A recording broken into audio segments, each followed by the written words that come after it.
Expect the best used car deals guaranteed. Visit arnoldclark.com.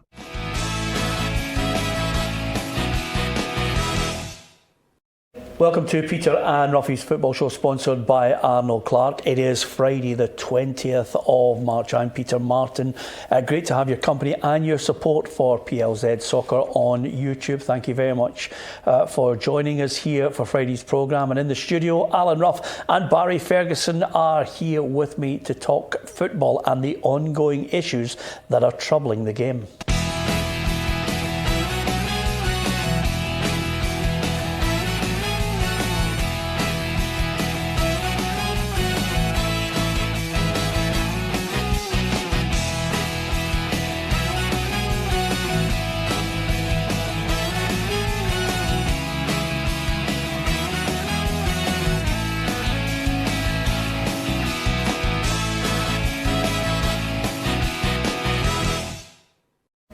Desperate times, desperate measures from clubs up and down the country, right across the UK, Europe and of course the world.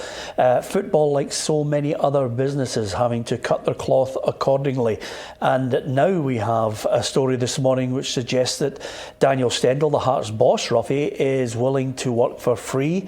The players obviously have to consult with the PFA and discuss the suggestion from, or indeed not so much a suggestion, the actual cards on the table from Anne Budge that they have to take a 50% wage cut. Yeah, you would think the manager would lead by example, but not everybody will be in the same circumstances. You know, there'll be people there who are on better wages than others, and people are on a survival level.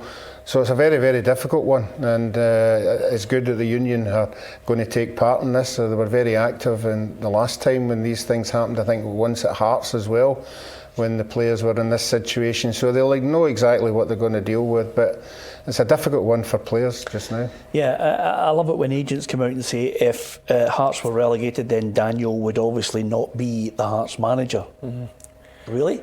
Yeah, I know. Just let's forget about all that kind of chat and realise the seriousness of what's happening just now. The clubs are going to lose a lot of money, and I think Anne Budge has just done it quicker than a lot of clubs, I would imagine. They're going through difficult times, and it's great when you see a manager saying, right, as Roughie said, he's leading for the front, saying he's not going to take wages. But don't forget, players are like anybody else. They don't have this luxury lifestyle that a lot of people think they do, certainly at Hearts. I know they would earn half decent money, Peter, but they've still got mortgages and cars and families to look after. So it's a difficult time, but I'm sure Hearts will come up with some sort of solution to get through it. Yeah, of course some players have got decisions to make. Obviously they'll be consulting with the PFA. Clevid Dickamona is a player who obviously thinks first and foremost about his family in this situation. This is what he had to say on a tweet, which is basically, it's been a few days, soon weeks since it was the madness with this virus and the uncertainty that accompanies it. As you know, the club, as all clubs, are going through a complicated time. The owner, Anne Budge, has asked all of the employees to take a 50% cut in order to help the club cope.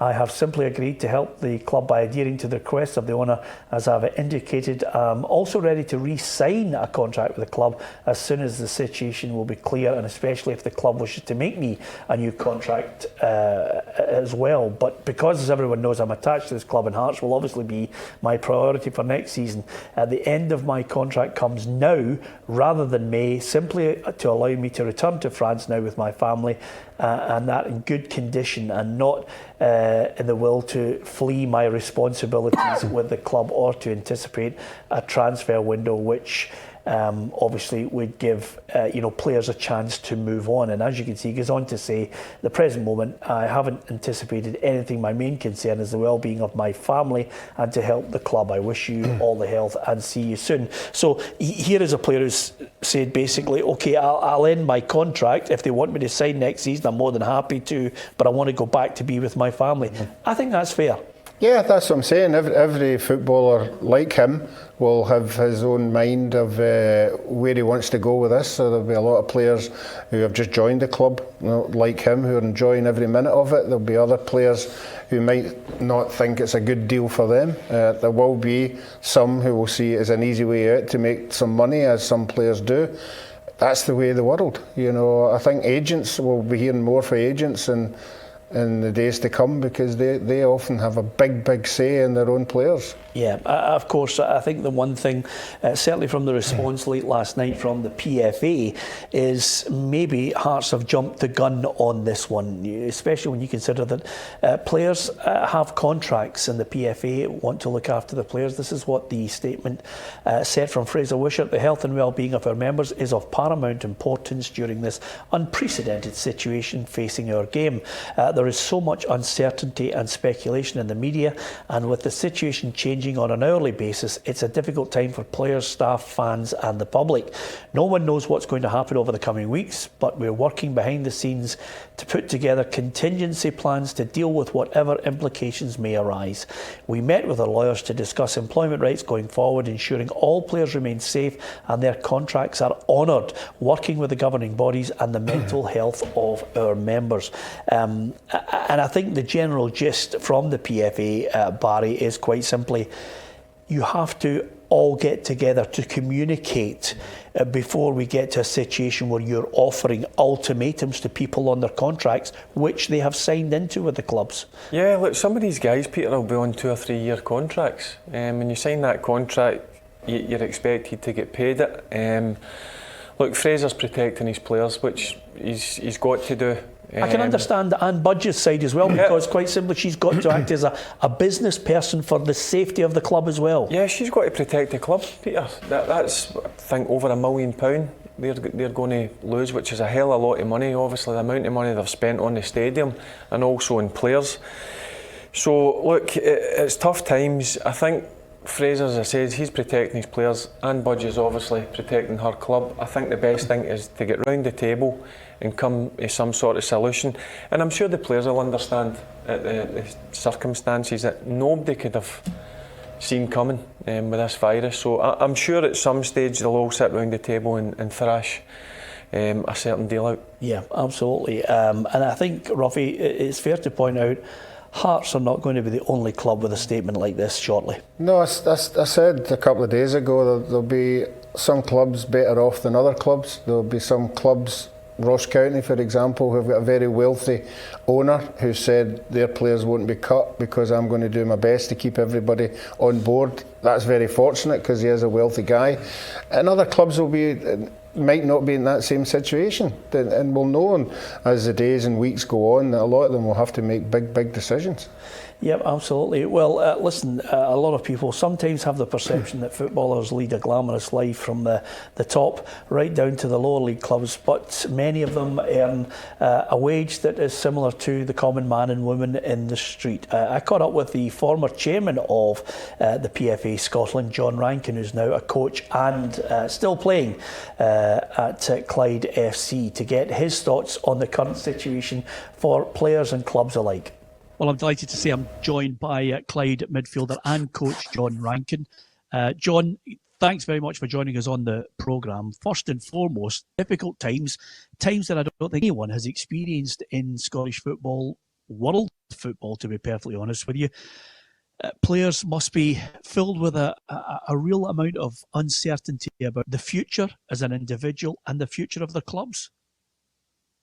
Yeah, it's uncharted waters. We really don't know what to do each day as it comes. We're just taking it just now. There's obviously different things coming out different days and what we're being told to do. So it's difficult at the moment. We're just, as I said, just taking each day as it comes and hoping there's some light at the end of the tunnel. Listen, people's health is the most important thing. And just now, being unable to train in the groups is what we look to do.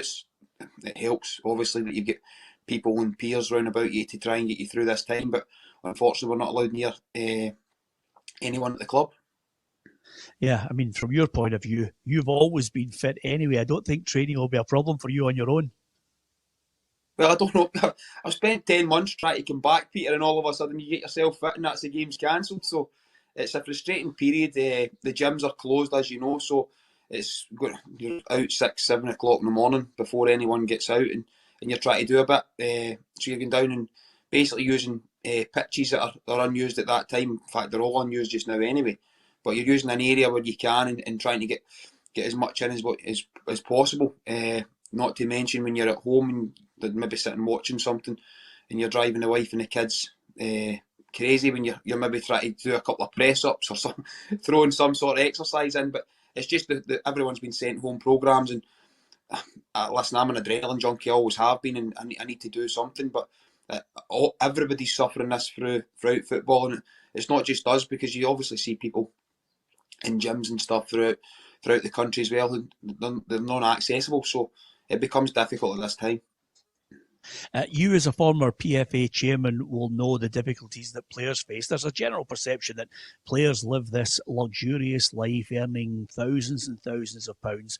But I think for the majority of Scottish football and footballers right now, they'll be really worried about what the future holds, paying bills, just like the common man in the street.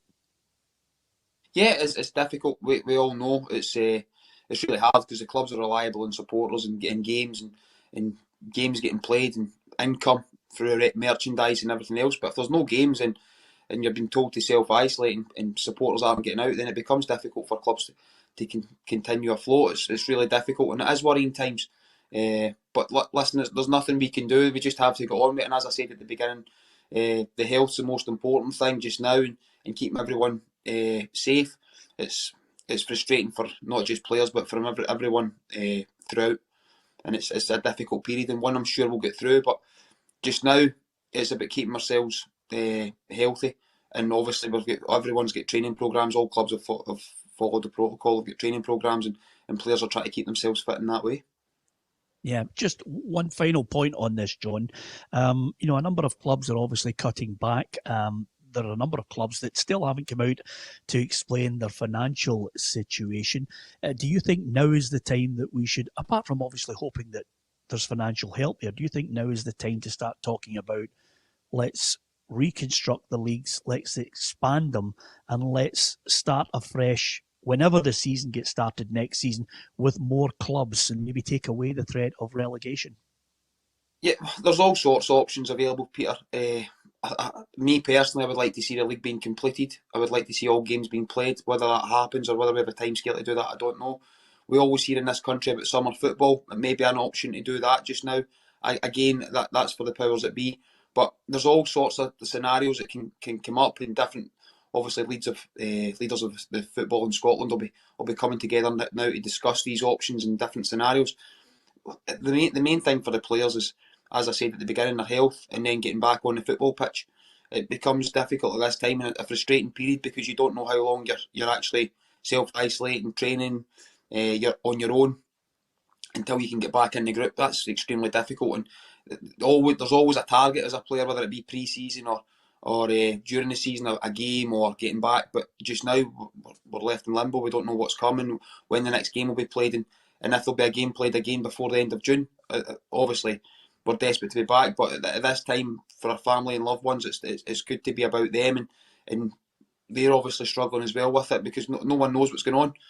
So to have the comfort of their husband, father, partner, whatever, around about the house, and being able to help them and get them through it, so to speak, it's certainly has its benefits in that way, where we can be about our loved ones, as I said.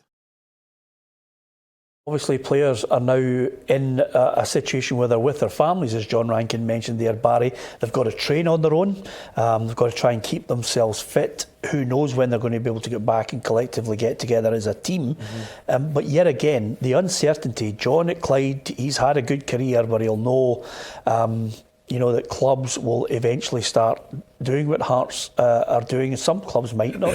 They might not survive this unless we can come up with a package.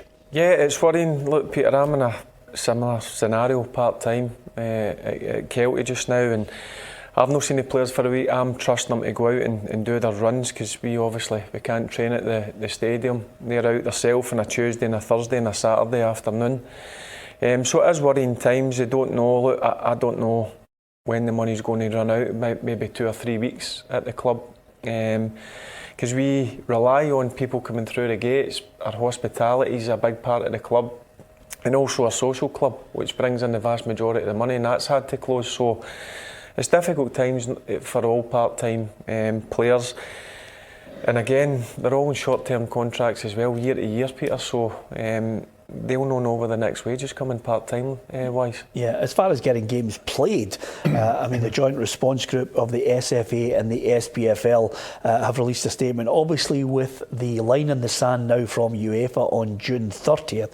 Everybody is keen to try and work out when they could possibly get back playing, if there's an indication from the government on whether they're able to stop the peak of this virus. When will we get playing? Well, this is what the joint group had to say about the possibility of getting football back by April 30th at the earliest. It's become clear in the midst of the coronavirus pandemic, Scottish football would welcome as much clarity as possible on the earliest date football could resume in Scotland.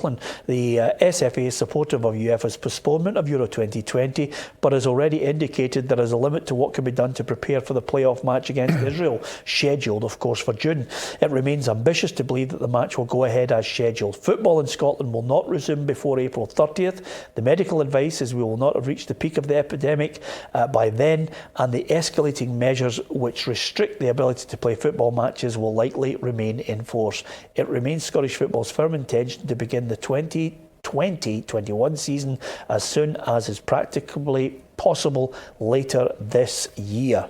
And that is, I think, a fair reflection of what I think, what Barry's been talking about, and from your own perspective, Roughie, I think we all are looking and saying, I don't think a ball will be kicked in earnest in Scotland to finish this season. I cannot see it before June 30th. Yeah, if that is the case, Peter, it's just a can of worms. You know, it's whoever's going to have to come up with a decision, if that was the scenario, has got a big task on his hands because he's not going to please everybody. I think if you read the papers now, everybody does want to see the league finished at some stage, but it's up in the air. We don't know when it is. We keep talking about contracts and all that kind of thing.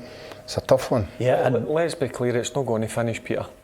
No, it's not. No chance. Somebody's going to have to come out and make a statement on whether there are winners and losers. The one thing that I think, you know, it will really open a can of worms, and fans will argue, but I think in the current climate, arguing over who wins leagues is, you know, matters not a jot to me, Roughie. What I would say is that when they're looking to move on and resolve things, I think because of the desperate measures, dare I say it, they're thinking about expanding the league, Roughie, and it's not in the rules because needs must, and I'm sure even you accept that now. Yeah, I think I do. You know, I think we all have to move on. We have to, you know, come to some conclusion if that's the way ahead. You know, that increasing the leagues is the way to do it, and obviously you're saying the no relegation, which would suit a lot of people as well.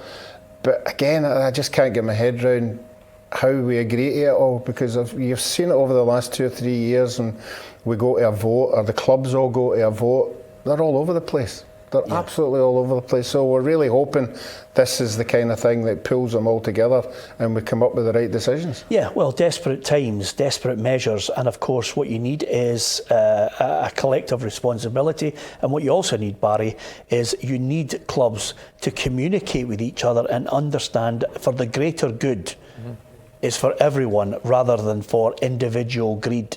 Yeah, look, we've banged on it, I don't know, for the last year and a half, 2 years, that I think we've got to now expand the leagues, reconstruct the leagues. I think it will benefit Scottish football as a whole, Peter. I think it will make it more interesting.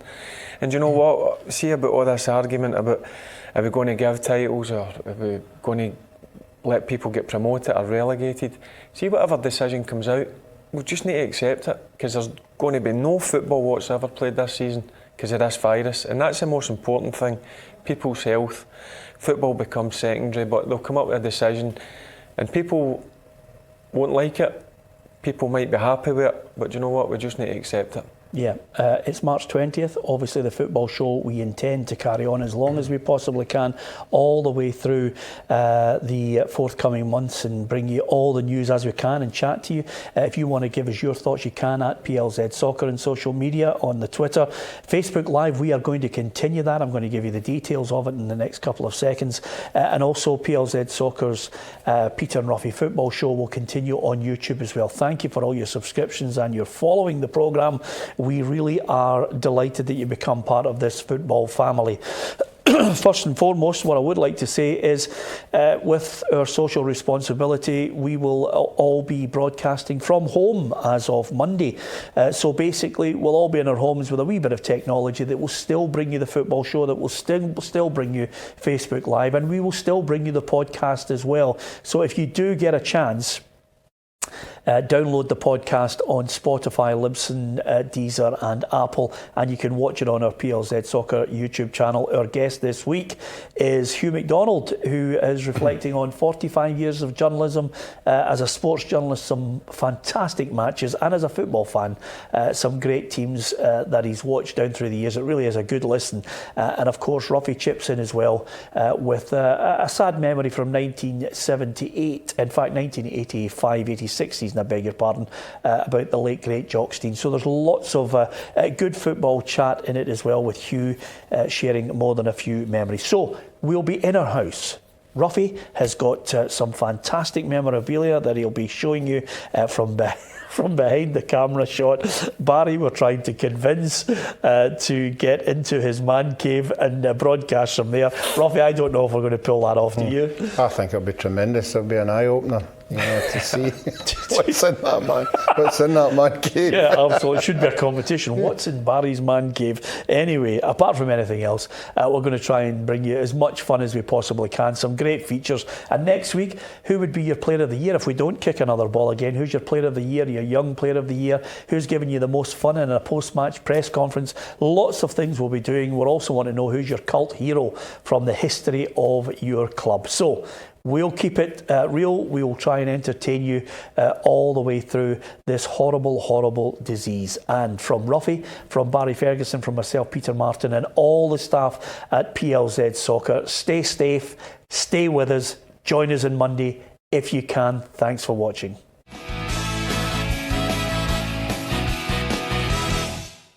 Expect the best used car deals guaranteed. Visit arnoldclark.com.